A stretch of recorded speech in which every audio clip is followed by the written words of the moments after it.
சூர்யா வந்து மட்டன் குழம்பு செய்கிறா போல. மட்டன் தானே இது, பீஃபு. மட்டன்னு சொல்லலாம், பீஃப்னு சொல்லலாம்.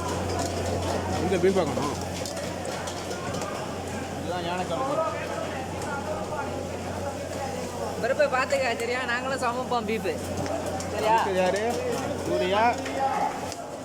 சூர்யாக்கு அசிஸ்டன்ட் வந்து விக்கி.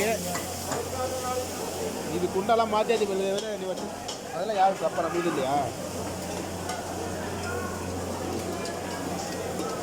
நல்லா அந்த பொன்னிறமாக வந்ததுக்கப்புறம்